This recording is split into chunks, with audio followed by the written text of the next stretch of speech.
My brother-in-law convinced my wife's family I was a fraud. He's using all of you. They stopped inviting us. But when it was revealed who was really defrauding the family, my phone didn't stop ringing for 3 days. I've always prided myself on building something from nothing. For the past 12 years, I've grown my business through hard work, calculated risks, and treating clients with respect. The bottom line is, I don't cut corners, and I don't make promises I can't keep. My wife Kristen has been by my side through all of it. The lean years when we ate ramen 3 nights a week, the middle period when we finally bought our modest home, and now our comfortable, but by no means extravagant, life. Kristen's family welcomed me from day one. Her parents, Tristan and Phyllis, treated me like a son. Sunday dinners, holiday gatherings, impromptu weeknight visits. I was part of the fabric of their family. I even helped her younger sister Kayla figure out her finances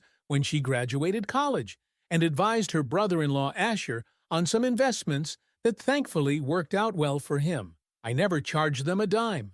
They were family. Then Timothy entered the picture 3 years ago. He swept Kristen's older sister Opal off her feet with his charming smile and grandiose stories about his business venture. Something about him rubbed me the wrong way from the beginning, but I kept my reservations to myself. Let me be crystal clear. I wanted to be wrong about him, for Opal's sake, for family harmony. The first red flag appeared during a Thanksgiving dinner about 2 years ago. Timothy cornered me while I was helping with dishes and started asking surprisingly specific questions about my client base and income stream. His interest seemed excessive, but I brushed it off. Maybe he was just trying to connect with me on a professional level. After they got married, Timothy and Opal moved across the country for what he described as an unmissable business opportunity. Contact was sporadic. A few video calls for birthdays and holidays. Then 8 months ago, they suddenly announced that they were moving back to be closer to family. Timothy explained he'd made his fortune and wanted to give back to the family now. That's when things began to change. Timothy started showing up at family gatherings in luxury cars. He wore designer watches and constantly dropped references to exclusive clubs and expensive restaurants. I don't begrudge anyone their success, but something felt performative about it all. Meanwhile, he began making subtle comments questioning my business practices. Roger sure keeps his work life private, doesn't he? Or, must be nice to have family as an easy client base. Small jabs, always said with a smile, always framed as jokes. I don't suffer fools, but for Kristen's sake I let it slide. Each comment was a withdrawal from my patient's account, but I kept my balance sheet to myself. The real turning point came during a birthday celebration for Tristan. Timothy arrived late, making a grand entrance with an absurdly expensive gift. During dinner, he started asking me about some financial advice I'd given to Phyllis, about her retirement account. His questions became increasingly hostile, his tone suggesting I had done something wrong. The table grew quiet as Timothy finally dropped all pretense. He turned to the family and said my business was built on exploiting relationships. He claimed I used family connections to enrich myself, that I overcharged clients and gave kickbacks to family members who referred business my way. He even suggested I was hiding money from Kristen. The accusations were as absurd as they were infuriating. I defended myself calmly, explaining that I had always been transparent about my business and had often given free advice to family members. Kristen backed me up, visibly upset at her brother-in-law's ambush. The damage was done. I could see doubt in Tristan's eyes. Phyllis wouldn't meet my gaze. Only Kayla seemed skeptical of Timothy's claims, but she was quickly silenced by Opal, who supported her husband unquestioningly. The drive home that night was silent. Kristen eventually broke down, torn between loyalty to me and confusion about why her family would suddenly treat me with suspicion. I assured her it would blow over once everyone calmed down and thought rationally. I was wrong. The invitations to family events became less frequent. When we did attend, conversations would stop when I entered rooms. Tristan, once like a father to me, now spoke to me in clipped sentences. Phyllis would barely acknowledge me. Even worse, I discovered that Timothy had been having private conversations with various family members, showing them evidence of my supposed misdeed. My texts to clarify matters went unanswered. Attempts to speak directly with Tristan and Phyllis were deflected. Meanwhile, Timothy's influence grew. He started advising the family on their finances, convincing several of them to make new investments through him. Kristen was caught in an impossible position. Her loyalty to me never wavered, but the strain of being isolated from her family was taking a toll. She cried at night when she thought I was asleep. Her once-weekly calls with her mother became brief, awkward exchanges. Her sister Opal, once her closest confidant, now treated her with cool politeness. The isolation was calculated and effective. We were being systematically cut out of the family while Timothy positioned himself as the financial savior. 3 months into this nightmare, Kristen received a tearful call from her mother. Phyllis apologized for their distance, but admitted they were concerned about me. Timothy had shown them documents proving I had mismanaged family investment. She begged Kristen to see the truth about me before it was too late. That night, for the first time, I saw doubt flicker across Kristen's face. She asked me point-blank if there was any truth to the accusation. The question felt like a knife to the chest, but I understood.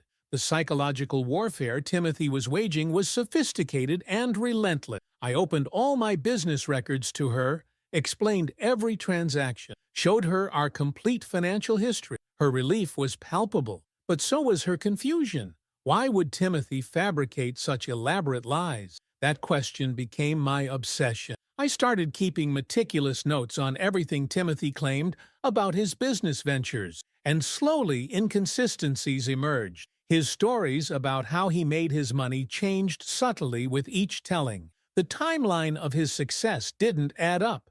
He claimed to own properties in places that, with some basic research, I discovered he'd never lived. The breaking point came when Kayla reached out to Kristen privately. She'd overheard Timothy pressuring her parents to liquidate a significant portion of their retirement account to invest in one of his ventures. Something about the pressure tactic left her uneasy enough to risk Opal's anger by reaching out to us. That night, I sat in my home office until 3 a.m., surrounded by notes and connecting dots that painted a disturbing picture.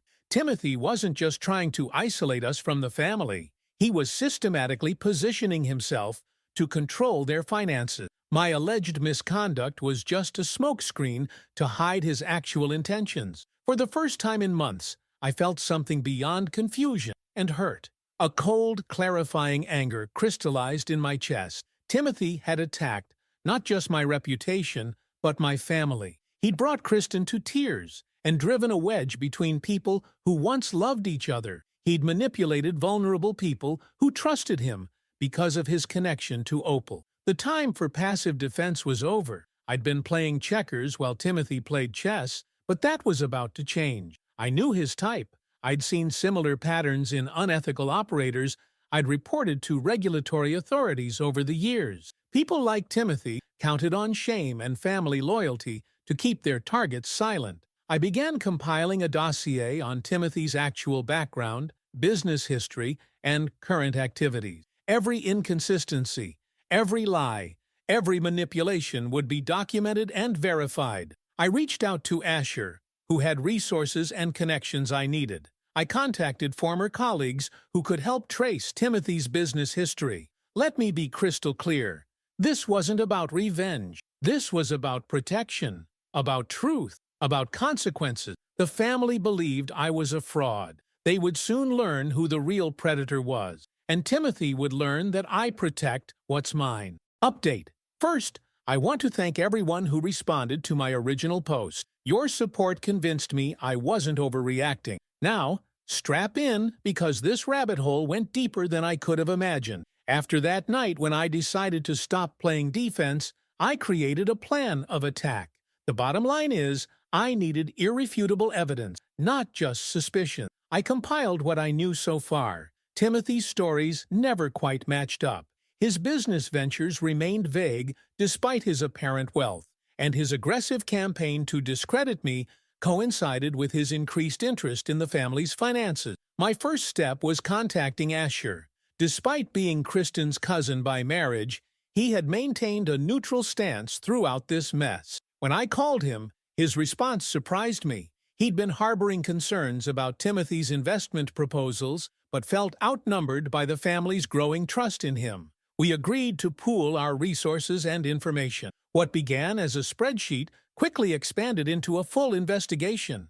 I started by tracking Timothy's employment history through social media and public records. The pattern that emerged was telling. He never stayed in one location longer than 18 months. Each move followed a similar trajectory. Arrive with grand claims of business success, integrate into a community, build trust, then suddenly relocate for new opportunities. Let me be crystal clear. This wasn't coincidence. This was calculated. 3 weeks into my investigation, Asher discovered something that made my blood run cold. Timothy had been sued twice by former business partners in different states. Both cases had been settled out of court with sealed agreements. Complaints were public record. They detailed allegations of misappropriated funds and fraudulent representation. Timothy had managed to keep these lawsuits hidden by slightly altering his name on documents. Timothy J. Walsh in one state, T. James Walsh in another.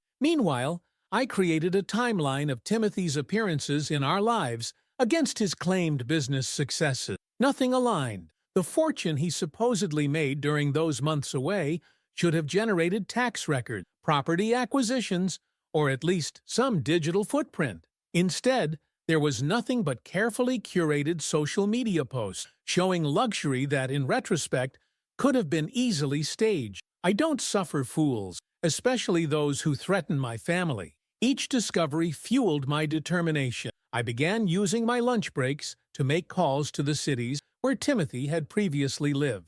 I contacted local chambers of commerce, checked business registrations, and even spoke with leasing offices at addresses he'd claimed as former business locations. The picture that emerged was damning. Timothy hadn't built businesses. He'd built facades. Around this time, Kristen received a text from Kayla asking to meet privately. Over coffee at a shop far from her parents' neighborhood, Kayla revealed that Timothy had borrowed $5,000 from her savings for what he called a guaranteed return investment. 3 months had passed with no repayment and increasingly thin excuses. She'd kept it secret, embarrassed at potentially being duped and afraid of Opal's reaction if she questioned her husband's integrity. That meeting was the tipping point. We weren't dealing with someone who merely disliked me or wanted family influence. Timothy was actively extracting money from Kristen's family members while isolating anyone who might notice or intervene.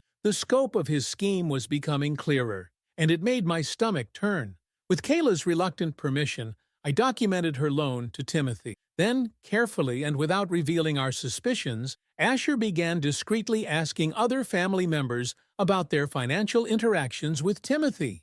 The results were staggering. In just 8 months, Timothy had borrowed or secured investments from nearly everyone. $20,000 from Tristan and Phyllis for a property development opportunity, $7,500 from Asher's brother for a tech startup position, $12,000 from Kristen's uncle for import/export ventures. Each loan came with promises of returns that never materialized and increasingly convoluted explanations for delays. More disturbing was how Timothy had leveraged the family's trust in each case, specifically mentioning his successful dealings with other family members while requesting money, creating a false sense of security and FOMO. But the real bombshell dropped when Asher accessed the family business record. 5 years ago, Tristan had established a small company that had grown modestly successful. Since Timothy's return, he'd been given increasing access to the accounts to modernize operations. Examining the books revealed disturbing discrepancies. Timothy had created shell vendors that billed for services never rendered, siphoning approximately $42,000 over 6 months through fabricated invoices and inflated reimbursement. I spent 3 consecutive nights documenting everything, creating a timeline of Timothy's activities that was undeniable in its clarity. The methodical nature of his fraud was almost impressive. He had isolated his potential whistleblowers, me, established himself as a financial authority, built trust through displays of wealth, and then systematically began extracting money through multiple channels. The hardest part was showing Kristen the evidence. I'd been working late nights, brushing off her concerns with vague explanations about work projects. When I finally laid out everything we'd discovered, she sat silently for nearly 20 minutes, reviewing document after document. Her expression shifted from skepticism to concern to horror. That night, Kristen cried herself to sleep in my arms, not just for the betrayal of her family's trust, but for her sister, Opal. Was she complicit or another victim? The woman who had stood as Kristen's maid of honor, who had shared every childhood secret, was she now part of this elaborate scheme? The uncertainty crushed Kristen in ways that Timothy's manipulation of the others hadn't. The next morning brought unexpected clarity. Kristen received a concerning text from Opal asking for absolute discretion regarding some financial documents she'd found while looking for their passport. The message suggested confusion and worry, not complicity. Opal was possibly beginning to see cracks in Timothy's carefully constructed image. This changed our approach. If Opal was unaware, confronting Timothy publicly might send him into damage control mode before we had everything in place. I needed to be strategic. Working with Asher, we documented every financial interaction Timothy had with family members, creating irrefutable packets of evidence for each person he'd defrauded. We included bank statements, text message screenshots from Kayla, business records showing the falsified vendors, and public records of his previous legal troubles. The investigation took on new urgency when Asher learned that Timothy was pressuring Tristan to liquidate a significant investment account for a once-in-a-lifetime opportunity that required immediate cash. This wasn't just opportunistic fraud anymore. He was accelerating his timeline, possibly preparing to disappear with a final large score. During this period, we maintained minimal contact with the family, attending only one dinner where Timothy dominated the conversation with elaborate stories about celebrities he claimed to know.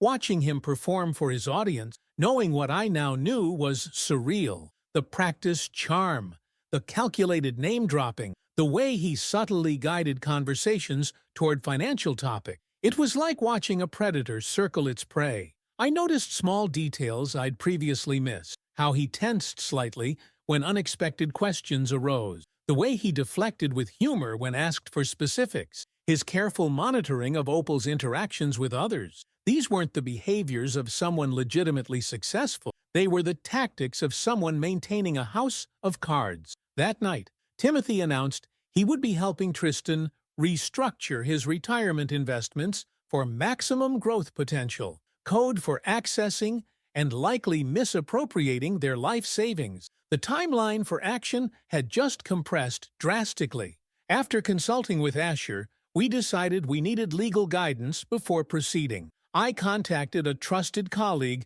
who specialized in financial fraud cases. His advice was invaluable. We needed to approach this systematically to protect the family from both financial and emotional fallout. He helped us organize our evidence and suggested a measured approach to disclosure.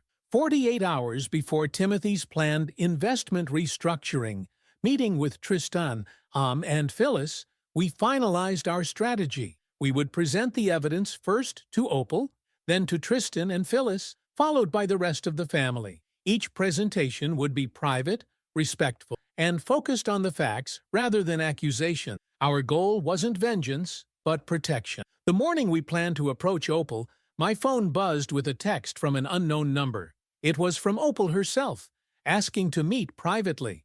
Her message was brief but alarming. She had found financial documents that didn't make sense and wasn't sure who to trust. She specifically asked that I not tell Kristen or anyone else about the meeting. The coincidence seemed too convenient, raising my suspicions. Was this Timothy trying to gauge how much I knew? A trap to further discredit me? I consulted with Asher, who suggested proceeding with caution but not missing this potential opening.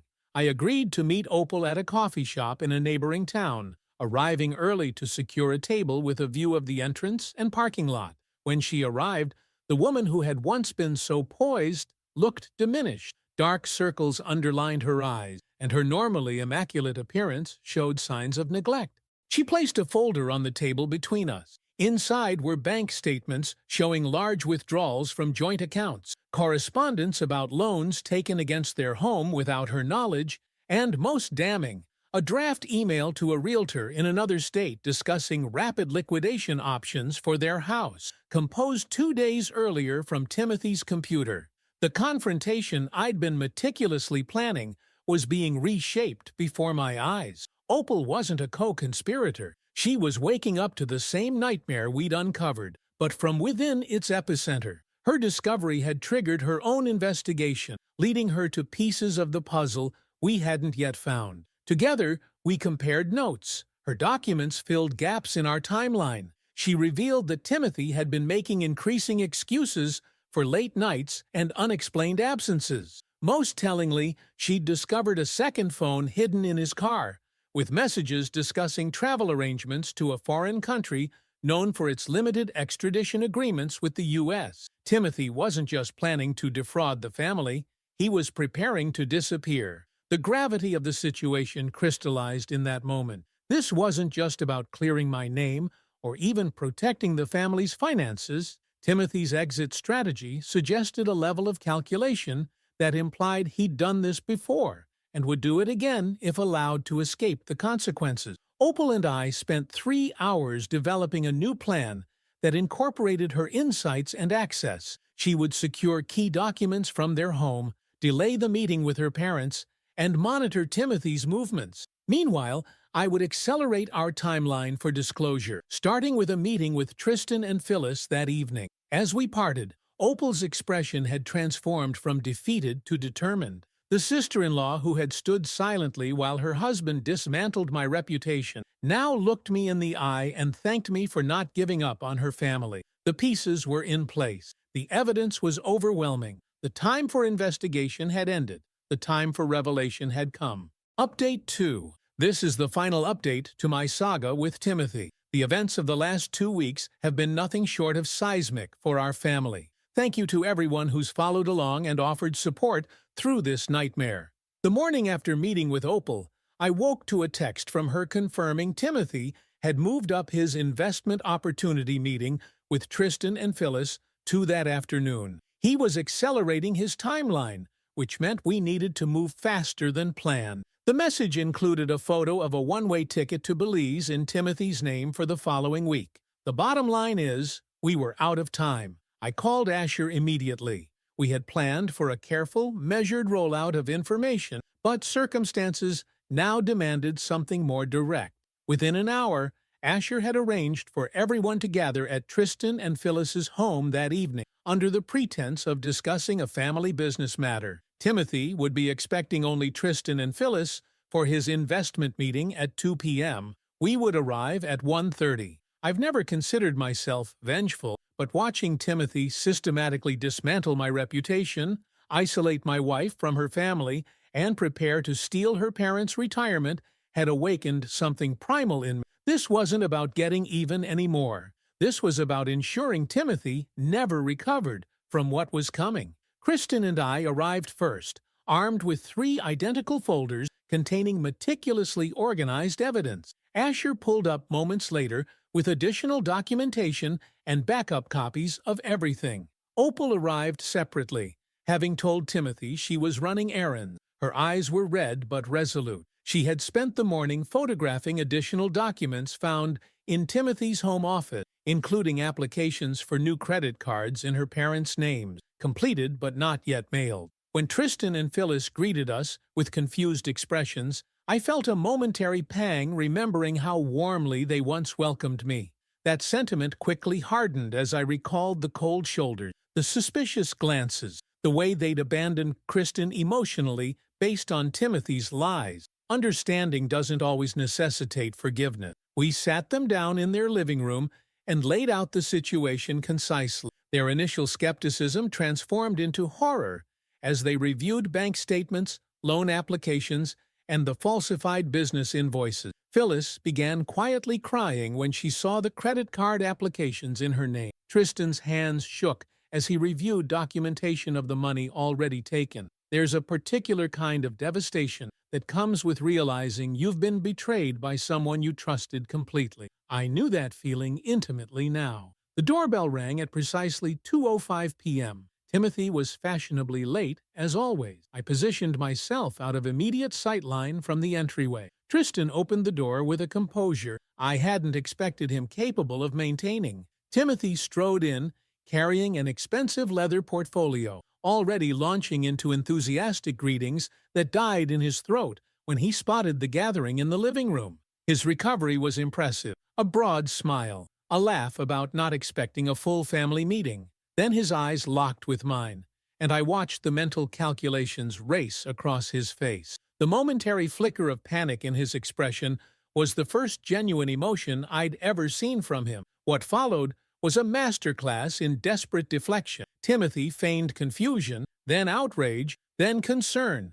He claimed the documents were fabricated. They weren't. He suggested I was framing him out of jealousy. I wasn't. He even attempted to spin a narrative about conducting his own investigation into suspicious financial activities and planning to reveal his findings today. He wasn't. Each attempt at misdirection was methodically dismantled with evidence from our folders. When he claimed ignorance of the loans from family members, Kayla silently slid across her phone, showing his texts requesting money. When he suggested the falsified business invoices were simple accounting errors, Asher produced the bank records showing transfers to accounts solely controlled by Timothy. The killing blow came from Opal. Without emotion, she placed the foreign bank account documentation and one-way ticket to Belize on the coffee table between them. The timestamp on the ticket purchase, made just hours after he'd scheduled the investment opportunity meeting with her parents, told its own damning story. Timothy's facade cracked, not gradually, but all at once. The charming, confident man who'd spent months positioning himself as the family's financial savior suddenly looked small, trapped, and pathetically ordinary. He attempted one last desperate pivot, claiming he'd been under financial pressure and made terrible mistakes, but had always intended to repay everyone. I'd anticipated this move. From my folder, I produced copies of the lawsuits from his previous victims in other states. The identical pattern of behavior, the same promises, the same eventual disappearing act. This wasn't a mistake. This was his business model. The family's shock crystallized into something harder. Tristan, who rarely raised his voice, thundered at Timothy to get out of his house. Phyllis, tears streaking her makeup, stood beside her husband with a strength I'd never seen in her before. Opal stared at the man she'd married as though seeing a stranger wearing her husband's face. Timothy tried one last angle, looking to Opal with practiced vulnerability, speaking of their life together, their plans. For a heartbeat, I saw uncertainty flicker across her face. Then her gaze dropped to the one-way ticket with only his name on, and her expression hardened. He left with nothing but his leather portfolio, shoulders hunched, the performance finally, irrevocably over. But my work wasn't done. Let me be crystal clear. I don't believe in allowing predators a graceful exit. While Timothy drove away thinking he still had time to escape, to salvage something, to start over elsewhere,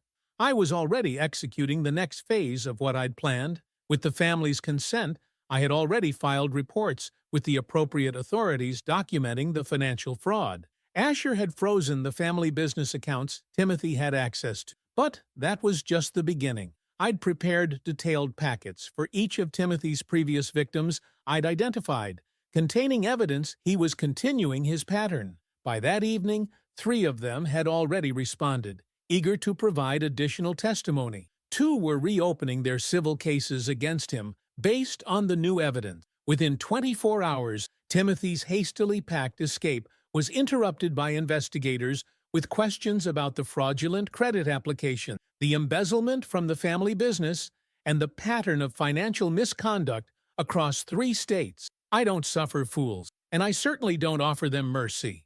The following days unfolded with a grim momentum. Timothy was formally charged. His assets were frozen. The lease on his luxury car was revealed to be in default. The designer watches turned out to be counterfeit. The impressive investment portfolio he'd shown the family was fabricated using publicly available templates. Even his academic credentials, the prestigious MBA he claimed to have, proved fictional. The man who had systematically dismantled my reputation and nearly destroyed my marriage was systematically being dismantled himself. Each new revelation about Timothy's fraud felt like balancing an equation that had been unbalanced for too long. As Timothy's house of cards collapsed, my phone didn't stop ringing. Family members called with tearful apology. Friends who had grown distant based on rumors Timothy had spread reconnected. Tristan and Phyllis appeared on our doorstep with handwritten letters, expressing their regret and shame for having doubted me. I accepted their apologies with outward grace. Kristen needed her family back, and holding grudges wouldn't serve any purpose. But something had fundamentally changed. Trust, once broken, never repairs to its original strength. I was cordial, I was forgiving, but I would never again be vulnerable with people who had abandoned us so easily. The aftermath brought its own challenges. Opal filed for divorce and moved temporarily into her parents' home, simultaneously grieving the life she thought she had and raging at the deception she'd endured. Tristan and Phyllis faced the daunting task of rebuilding their retirement savings, much of which would never be recovered. Various family members confronted their own gullibility and the uncomfortable realization that they'd been willing to believe the worst about someone they claimed to love. 3 weeks after the confrontation, we held a family dinner at our home. The conversation was stilted at first, weighted with unspoken apologies and lingering embarrassment. But as the evening progressed, something resembling normal family interaction gradually resumed. Not the same as before, there was an undercurrent of caution now, a recognition of how easily trust could be manipulated, but a beginning. After everyone left, Kristen found me in my office reviewing documentation for the ongoing cases against Timothy. She placed her hand on my shoulder, and we sat in silence for a long moment. The ruthlessness I'd embraced during this ordeal had served its purpose, but now needed to be carefully set aside. Not forgotten, I would never again be caught unprepared, but not allowed to become defining. Yesterday, I received notification that Timothy had accepted a plea deal. The terms were satisfyingly severe. Restitution will be required, though I harbor no illusions about his victims recovering more than a fraction of what was taken. More importantly, his capacity to harm others has been dramatically curtailed. His name, his true name, with all its associated actions, is now permanently attached to records that will follow him wherever he attempts to rebuild his scheme. The family business is slowly recovering under Asher's careful management. Tristan has postponed his retirement by a few years, but seems reinvigorated by having meaningful work to focus on. Phyllis has taken over vetting the financial decisions with a newfound skepticism that makes me oddly proud. Kayla checks in weekly, her trust in me now stronger than ever. As for Kristen and me, we're finally exhaling after months of holding our breath. Last night we discussed starting the family we'd put on hold when this nightmare began. Life moving forward again instead of being trapped in Timothy's manipulative web. I still keep tabs on Timothy's case, not out of obsession, but as a reminder. Some people enter your life to enrich it. Others come to test what you're made of. Timothy tested every relationship in this family, exposing weaknesses none of us knew existed. He nearly succeeded in destroying what had taken decades to build. But in the end, truth has a weight that lies cannot sustain indefinitely. My reputation has been restored. The family bonds, while changed, are intact. And Timothy, the man who thought himself clever enough to manipulate an entire family, sits alone with nothing but consequences for company. Some might call it justice. I call it the inevitable mathematics of choices. Timothy calculated that he could take what wasn't his without consequence. His math was wrong.